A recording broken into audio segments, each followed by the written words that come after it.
अस्सलाम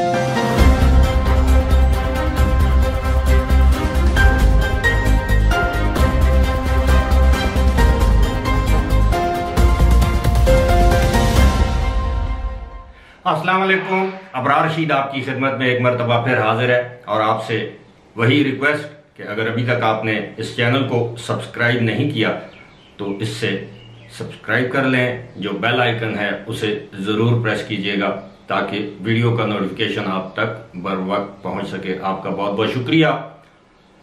तहरीके अदम एतमाद के हवाले से ऑलरेडी मुश्किलात का शिकार वज़ीर आज़म इमरान खान। जी हाँ, अगरचे वो आज इस्लामाबाद में बहुत बड़ा पावर शो करने जा रहे हैं या कर रहे हैं इस वक्त, उनके हवाले से खबर यह है कि उनकी हुकूमत को एक और बड़ा धचका पहुंचा है और वो बड़ा धचका ये है कि अब जमहूरी वतन पार्टी के रहनुमा शाहजैन भुगटी ने भी उनका साथ छोड़ दिया है। जी हाँ, आज इस्लामाबाद में एक प्रेस कॉन्फ्रेंस से खिताब करते हुए शाहजैन भुगटी ने इस बात का ऐलान किया कि वो आज इस वक्त मुस्तफ़ी हो रहे हैं। वो वज़ीर आज़म पाकिस्तान के मुआवन ख़ुसूसी थे, जिसे SAPM कहते हैं, special assistant to prime minister on harmony and Balochistan affairs, यानी बलोचिस्तान में हम आहंगी के हवाले से उनको एक ओहदा दिया गया था।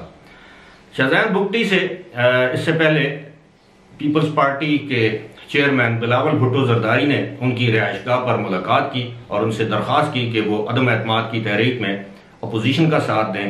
इस दरख्वास्त को शाहजैन भुगटी ने कबूल किया। अब जाहिर है इससे पहले भी ये मुज़ाकरात चल रहे होंगे, बैक डोर जिसे हम कहते हैं, वो कुछ ना कुछ मामला चल रहे होंगे, लेकिन आज बिलावल भुट्टो जरदारी उनकी रिहाइशगाह पर गए, मुलाकात की। मुलाकात के बाद दोनों ने इकट्ठे प्रेस कॉन्फ्रेंस की। प्रेस कॉन्फ्रेंस में शाहजैन भुगटी ने वज़ीर आज़म इमरान खान से अपनी राहें जुदा करने का ऐलान किया। अब देखा जाए तो जमहूरी वतन पार्टी की एक ही वोट है, यानी शाहजैन भुगटी उसके वाहिद मेंबर हैं, लेकिन तहरीके अदम एतमाद में एक वोट भी बहुत मैटर करती है, और ख़ास तौर पर जब इत्तेहादी एक एक करके साथ छोड़ दें। अभी दीगर इत्तेहादियों ने तो कोई फैसला नहीं किया, लेकिन ये शाहजैन भुगटी के बारे में कोई किसी ने सोचा भी नहीं था कि वो भी वज़ीर आज़म से इलादगी का ऐलान करेंगे।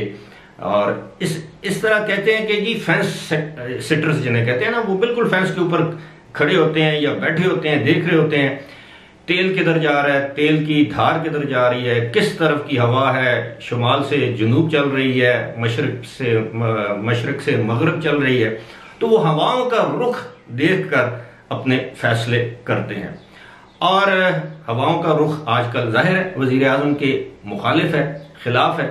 और साथ ही साथ अगर ऐसा ना होता तो वज़ीर आज़म कभी भी जलसों से खिताब ना करते, कभी भी वो उन कुव्वतों को अपनी अवामी पॉपुलैरिटी का एहसास ना दिलाते जो कि वो समझते हैं कि उन कुव्वतों की उनको अब हिमायत हासिल नहीं रही।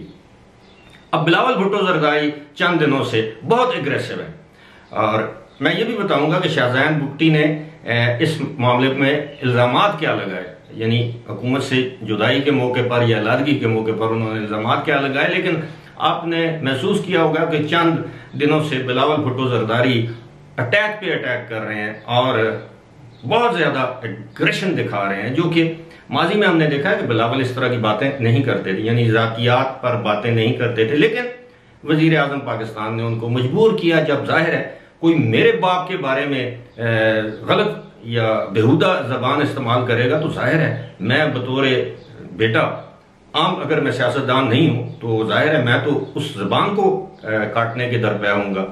लेकिन बिलावल ने जो गुज़श्ता रोज़ पारा चनार में जिस तरह आईना दिखाया वज़ीर आज़म पाकिस्तान को, अब जाहिर है एक मुल्क का वज़ीर आज़म जो रियासत मदीना का दाई हो, जो अमर बिल मारूफ की बात कर रहा हो, जो ये कह रहा हो कि नेकी के मुकाबले में बदी का साथ मत दें, मैं नेकी हूँ मेरा साथ दें, और आप लोगों को चूहे कहकर बुलाएं, आप ये कहें कि मेरी शिस्त को नशिस्त कहते हैं, और मजाक उड़ाते हैं बिलावल भुट्टो का कि उसको उर्दू बोलना नहीं आती। तो गुज़श्ता रोज़ बिलावल भुट्टो ने पारा चनार में कहा कि मेरी उम्र तो 30 साल है और अगर मुझे उर्दू नहीं आती तो मैं सिंधी हूँ। आपकी उम्र तो 70 साल है, आपको अभी तक उर्दू बोलना नहीं आया। और दूसरी बात यह है कि उन्होंने कहा कि मैं तो उर्दू सीख रहा हूं।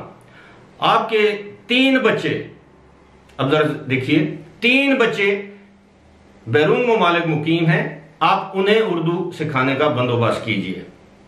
यही नहीं, अब ये पहली मर्तबा है कि बिलावल ने 3 बच्चों का जिक्र किया, जबकि हम सबको मालूम है कि जो गोशवारे हैं, इंतखाबी गोशवारे आप जमा करवाते हैं, कि उसमें उन्होंने अपने सिर्फ 2 बच्चों, जो उनके बेटे हैं, साहबजादे हैं, कासिम और सुलेमान, उनका नाम दर्ज करवा रखा है। लेकिन उनकी एक तीसरी औलाद भी है, इसमें कोई शक नहीं है।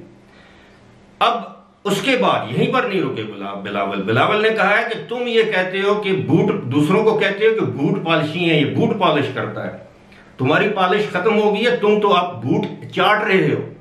देखें, अगर आप किसी के घर कंकर पत्थर फेंकेंगे तो आप फूल की तवक्को नहीं कर सकते। अगर आप किसी के बाप को बुरा कहेंगे तो क्या आप ये समझते हैं कि लोग आपको तो बुरा कह ही रहे हैं, फिर लोग आपकी औलाद को भी दरमियान में ले आएंगे? और ये अच्छी रवायत नहीं है, मैं इसके कायल नहीं हूं। पाकिस्तान में शाइस्ता संजीदा सियासत होनी चाहिए, और इस तरह खास तौर पर वजीर आजम के मनसब को जेब नहीं देता कि वो इस तरह गिरी हुई बात करें, दूसरों को चूहे कहकर पुकारें। कौन सा इस्लाम है जिसमें इंसान को चूहा कहकर पुकारने की इजाजत दी गई हो? ये कौन सी रियासत मदीना है? रसूल पाक ने तो गालियां और बद्दुआएं सुनकर आगे से दुआएं दी थी। हम उस नबी की उम्मत है और हम दूसरों को मतलब निस, अब चूहे निस हराम जानवर है, निस नामों से पुकारते हैं और उसमें खुशी महसूस करते हैं।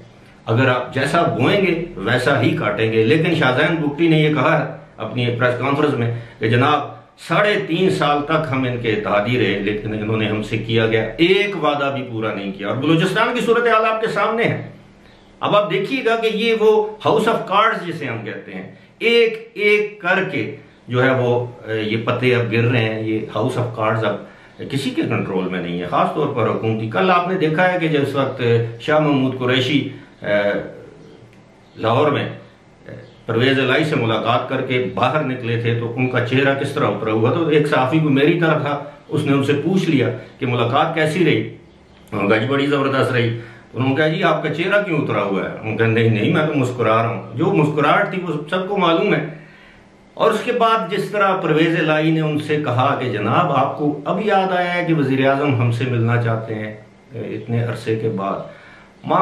मतलब कहने का मकसद ये है कि इस वक्त वजीर आजम को, जिसको अंग्रेजी में कहते हैं the die has been cast, जो होना था वो हो चुका है। अब पुलों के नीचे से पानी, बहुत सा पानी गुजर चुका है, वो गुजरा हुआ पानी वापस नहीं आता। और आपने ये भी देखा है कि जब भी माजी की तारीख हमें बताती है कि जब भी वज़राए आज़म मुश्किल में आकर अवामी राब्ता मुहिम शुरू करते हैं तो इसका मतलब ये होता है कि उनकी हुकूमत के दिन गिने जा चुके हैं, अब घड़ियां गिनी जा रही हैं। फिलहाल इसी के साथ मुझे दीजिए इजाजत। खुदा हाफिज़।